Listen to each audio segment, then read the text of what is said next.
उत्तर प्रदेश मुख्यमंत्री योगी आदित्यनाथ कुर्सी पर पहुंचे। उन्होंने पहले विकास भवन स्थित कोविड कमांड सेंटर का निरीक्षण किया। इस दौरान सीएम योगी ने कोविड कमांड सेंटर के कर्मचारियों को कोरोना संक्रमित लोगों से लगातार संपर्क रखने का निर्देश दिया। कोविड कमांड सेंटर का निरीक्षण करने के बाद सीएम योगी पटरौना ब्लॉक के सुसवलिया गांव में पहुंचे, जहां उन्होंने कोरोना संक्रमित परिवार से मुलाकात की और उन्हें दी जा रही सुविधाओं की जानकारी ली। इसके बाद सीएम ने गांव में गठित निगरानी समिति के सदस्यों से कोरोना संक्रमण रोकने को लोगों और जागरूक करने की जानकारी ली। गांव से निकलते वक्त सुसवलिया गांव में रहने वाले धन्या नाम की बच्ची ने मुख्यमंत्री का माल्यार्पण किया। सीएम योगी को धन्या ने राधा कृष्ण की प्रतिमा भी भेंट की। मुख्यमंत्री ने बच्ची से गुलाब का फूल तो ले लिया, लेकिन प्रतिमा वापस कर दी। सीएम योगी ने बच्ची से कहा कि इसको प्रतिमा तुम ले लो। सीएम ने बच्ची से पूछा कि किस क्लास में पढ़ती हो। उन्होंने बताया कि कक्षा 2 में पढ़ती हैं। बच्ची ने सीएम को एक प्रार्थना पत्र दिया। प्रार्थना पत्र में बच्ची ने सीएम से कहा कि उनके परिवार की जमीन पर दबंगों ने कब्जा कर लिया है, उसे मुक्त करा दें। निरीक्षण के बाद शाम 4 बजे सीएम पत्रकारों से मुखातिब हुए। अच्छा, ये मेरे लिए हाई है। ये क्या है? गुलदस्ता आपके लिए। अच्छा, ये अच्छा बाबा हो गया। ये मेरी तरफ से तुम ले लो। बेटा मुँह इधर करिए, बेटा इधर देखो, बेटा मुँह इधर करिए, बेटा बेटा इधर देखो, बेटा इधर देखो। ऐसे घर से बाहर मत निकलना है। कागज भी है। ये क्या है? ये क्या है? कागज दे दीजिए बेटा। क्या है बेटा? अच्छा, मैं जरूर देखेंगे। दोनों जनपद अत्यंत संवेदनशील रहे हैं, क्योंकि मौसम अनियंत्रित है और समय बारिश पड़ रही है, इंसेफ्लाइटिस की दृष्टि से, इसलिए हम लोगों को और भी सतर्क रहना है।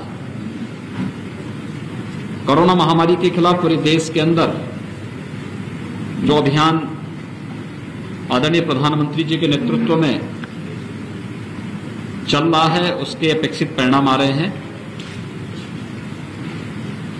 हमें व्यक्ति के जीवन को ही बचाना है, उसकी जीविका को ही बचाना है, और उसी प्रकार की रणनीति तैयार करते हुए ये कार्यक्रम पूरे देश के अंदर भी और प्रदेश के अंदर भी चल रहे हैं, क्योंकि उत्तर प्रदेश आबादी के हिसाब से देश का सबसे बड़ा प्रदेश है। इसलिए उत्तर प्रदेश अपनी प्रभावी भूमिका के साथ इस महामारी के खिलाफ लड़ाई में कार्य कर रहा है। इसके अपेक्षित परिणाम भी आ रहे हैं। हम लोगों ने ट्रेस, टेस्ट और ट्रीट के मंत्र को जमीनी हकीकत पर उतारने के लिए पूरी ताकत लगाई। आज उसका परिणाम है कि 95% से अधिक रिकवरी रेट उत्तर प्रदेश के अंदर है। पॉजिटिविटी रेट उत्तर प्रदेश के अंदर 3 के आसपास है। सबसे अधिक टेस्ट उत्तर प्रदेश अब तक कर चुका है। 4,77,00,000 से अधिक टेस्ट उत्तर प्रदेश ने अब तक संपन्न किए हैं। हमने अपनी क्षमता को अधिक से अधिक बढ़ाया है। अगर हम टेस्ट की बात करते हैं, अकेले 24 घंटे के अंदर आज प्रदेश में 3,57,000 से अधिक टेस्ट हुए हैं, यानी ये सर्वाधिक टेस्ट है।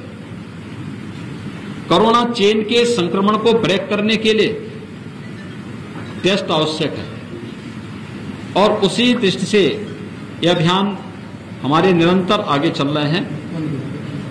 एक तरफ ट्रेस निगरानी समितियों को हम लोगों ने मई प्रथम सप्ताह में ही गांव-गांव भेज दिया था। इन्होंने अच्छा काम किया है। कोरोना चेन को ब्रेक करने में जहां पर जो मिला वहीं पे उसके उपचार की व्यवस्था, मेडिसिन किट वितरण की व्यवस्था उन्हीं के माध्यम से, और हर एक स्तर पर चाहे स्वच्छता, सैनिटाइजेशन और फॉगिंग की कार्रवाई हो, चाहे निगरानी समिति के द्वारा समय पर हर लक्षण युक्त व्यक्ति को दवा उपलब्ध करवाने, 24 घंटे के अंदर आरआरटी की टीम के द्वारा वहां पर उन लोगों का एंटीजन टेस्ट करवा लेना, ये सभी कार्य युद्ध स्तर पर जहां प्रारंभ हुए, आज उसी का परिणाम है कि जिस प्रदेश के बारे में सभी विशेषज्ञ मानते थे कि उत्तर प्रदेश में कोरोना अनियंत्रित हो जाएगा, यहां की स्थिति अत्यंत खराब हो जाएगी, आज पिछले 24 घंटे के अंदर मात्र 3,300 केस ही उत्तर प्रदेश में आए हैं, जबकि आशंका व्यक्त की जाती थी कि लाखों की संख्या में आएंगे। इसी प्रकार से एक्टिव केस के बारे में भी ये लोगों का ये मानना था कि 10 मई तक उत्तर प्रदेश में 30 लाख से अधिक एक्टिव केस होंगे। आज 26 मई है, आज उत्तर प्रदेश में कुल 62,000 एक्टिव केस बचे हैं। यानी हमारा जो कोरोना प्रबंधन के प्रति जो नीति हम लोगों ने अपनाई और सफलतापूर्वक आगे बढ़ रही है, जहां इस पर हम कार्य कर रहे हैं, वहीं कोरोना के बाद जो कुछ नए कॉम्प्लिकेशंस देखने को मिले हैं, एक बहुत सारे पेशेंट ऐसे हैं जिनकी रिपोर्ट नेगेटिव आ चुकी है, लेकिन अभी भी उनके सामने कुछ समस्याएं हैं। हर जनपद में पोस्ट कोविड वार्ड की स्थापना की कार्रवाई हमारी प्रारंभ हुई और इसने काम करना प्रारंभ किया है। ब्लैक फंगस के उपचार की व्यवस्था भी हम लोगों ने हर उस जनपद में जहां पर ब्लैक फंगस से जुड़े हुए पेशेंट मिले हैं, वहां पर भी और सुविधा उन्हें उपलब्ध करानी शुरू कर दी है। प्रदेश में इस समय 500 से ज्यादा ब्लैक फंगस से जुड़े हुए जो पेशेंट हैं, उनके उपचार की व्यवस्था चल रही है और इस उपचार को भी हम कोरोना के उपचार की तरह ही फ्री में शासन इसको सभी सुविधाएं उपलब्ध करवा रही है। इसके अलावा थर्ड वेव की जो आशंका है, उसके लिए हमारी तैयारी अभी से प्रारंभ हो चुकी है। मेडिकल कॉलेजेस में 100 बेड्स के पीकू के निर्माण की कार्रवाई, डिस्ट्रिक्ट हॉस्पिटल में हमने 25 से 30 बेड के पीकू के निर्माण की कार्रवाई को प्राथमिकता के आधार पर आगे बढ़ाने के निर्देश दिए हैं और उस पर कार्य भी प्रारंभ हो चुका है।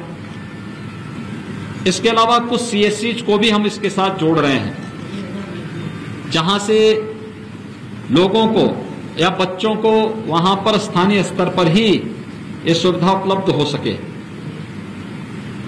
एम्बुलेंस की रिस्पांस टाइम को कम से कम किया जा सके, इसके लिए 108 की 75% एम्बुलेंस हम लोगों ने कोविड कार्य में लगाया है। महिला और बच्चे, उनके लिए विशेष रूप से 102 की 2200 एम्बुलेंस पूरे प्रदेश में लगाई गई हैं। उनके लिए हर जनपद में एक डेडिकेट नॉन कोविड हॉस्पिटल आवश्यक और इमरजेंसी सेवाओं के लिए उपलब्ध करवाने की कार्रवाई भी हुई है। पूर्वी उत्तर प्रदेश के गोरखपुर और बस्ती कमिश्नरी इंसेफ्लाइटिस की दृष्टि से अत्यंत संवेदनशील है। हम लोगों ने 4 वर्ष पहले भारत सरकार के सहयोग से इन सभी जनपदों में पीकू और मिनी पीकू के निर्माण की कार्रवाई संपन्न की है। इंसेफ्लाइटिस ट्रीटमेंट सेंटर बनाए हैं, सर्विलांस की बेहतर व्यवस्था की है।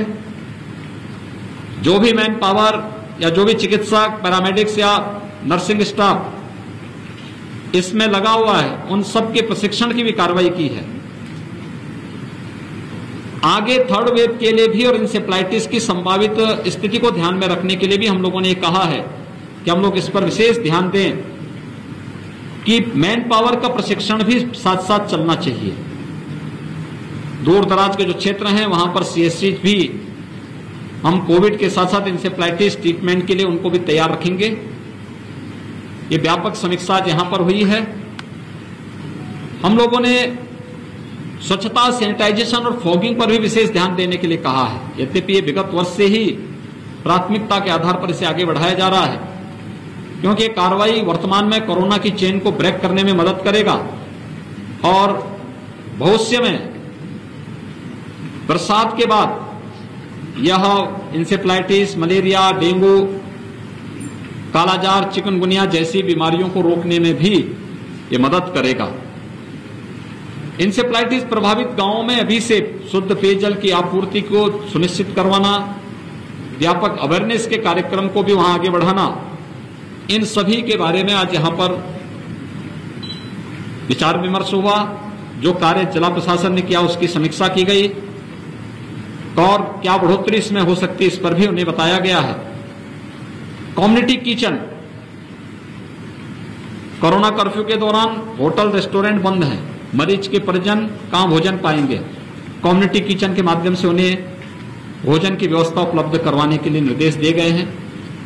Rickshaw, e rickshaw, street vendor, इन लोगों के पास अपने साधन नहीं होंगे तो उनको लोग उनके कम्युनिटी किचन के माध्यम से भोजन उपलब्ध कराने, हर जरूरतमंद को भारत सरकार के द्वारा प्रधानमंत्री गरीब कल्याण पैकेज के अंतर्गत मई और जून में निःशुल्क खाद्यान्न उपलब्ध कराने की व्यवस्था की गई है।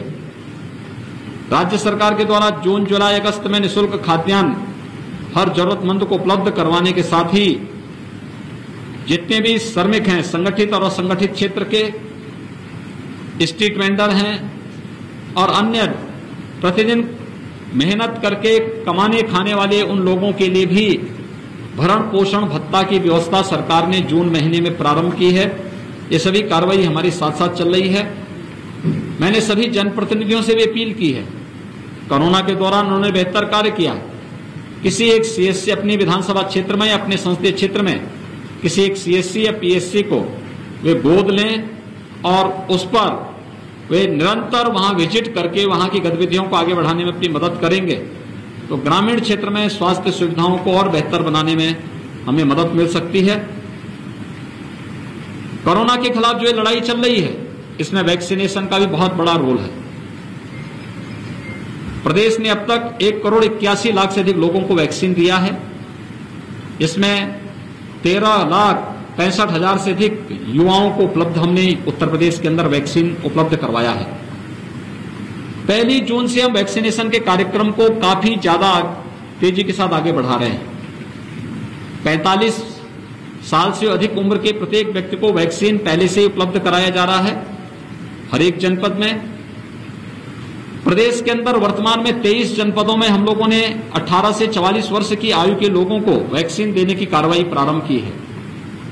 1 जून से सभी 75 जनपदों में हम इस वैक्सीनेशन के कार्यक्रम को तेजी से आगे बढ़ाना चाहते हैं।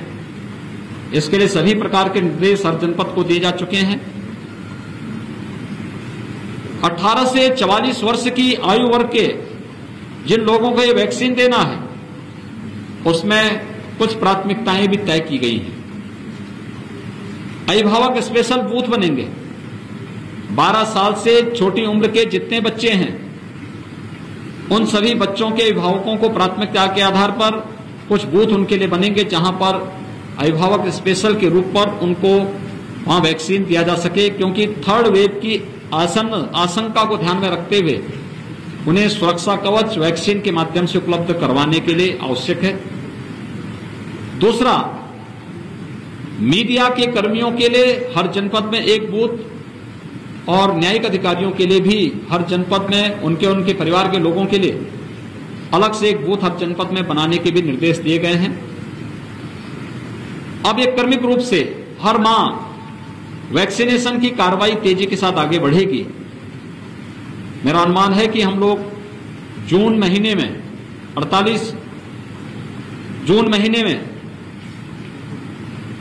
18 से 44 आयु वर्ग के 48 लाख युवाओं को यह वैक्सीन उपलब्ध करवाने में सफल हो जाएंगे और ऐसे ही 45 वर्ष की आयु के लोगों को भी अब तक हर महीने जितना वैक्सीन दे रहे हैं इससे ज्यादा वैक्सीन हम लोग उपलब्ध करवाएंगे। ये सभी कार्रवाई वैक्सीनेशन का ये पूरा कार्यक्रम जितना पूरा ड्राइव चल रहा है ये फ्री में है और हर एक जरूरतमंद व्यक्ति ऑनलाइन रजिस्ट्रेशन करके इसका लाभ ले सकता है। मेरी आप सबसे भी अपील है कि आप लोग मीडिया से जुड़े हैं, भारत के जागरूक नागरिक हैं। कोरोना के खिलाफ देश का जो ये अभियान है, ये अभियान में हम सब की जिम्मेदारी बनती है कि हम इसका एक हिस्सा बने, लोगों के मनोबल को बढ़ाने में योगदान दें, लोगों के अंदर सकारात्मक ऊर्जा का संचार करने में अपना योगदान दें और साथ साथ लोग टेस्ट से न भागें, अगर निगरानी समिति कहीं पर किसी लक्षण युक्त व्यक्ति को चिन्हित करती है कि इसका टेस्ट होना आवश्यक है, वे लोग टेस्ट से भागे ना, बल्कि टेस्ट अपना जरूर कराएं। जिस प्रकार के निर्देश स्वास्थ्य टीम के द्वारा उन्हें उपलब्ध कराए जा रहे हैं उसका पालन करें। और दूसरा, वैक्सीन फ्री में है, ये सुरक्षा कवच है, वैक्सीन लगाने से भी न भागें, यही मेरी आप सबसे अपील है। हाई रिस्क कैटेगरी से जुड़े हुए लोग बाहर न निकलें। कोरोना का खतरा भी बना हुआ है, केसेज कम हुए हैं, लेकिन खतरा टला नहीं है। हमें सतर्कता और सावधानी बरतनी पड़ेगी। 60 साल से ऊपर के बुजुर्ग, 10 वर्ष से कम उम्र के बच्चे, गर्भवती महिलाएं, कमजोर इम्यूनिटी के लोग, एक या एक से अधिक बीमारियों से ग्रसित कोई भी व्यक्ति बाहर न निकलें। शेष अन्य लोगों को अगर निकलना ही है तो मास्क अवश्य पहने। अगर इसका व्यापक प्रचार प्रसार अगर हम कर सकें तो निश्चित ही कोरोना के खिलाफ देश की लड़ाई विजयी होगी। ये देश जीतेगा, कोरोना हारेगा। इस संकल्प के साथ आप सभी अपना योगदान देंगे। बहुत बहुत धन्यवाद। आप देख रहे हैं BVS न्यूज।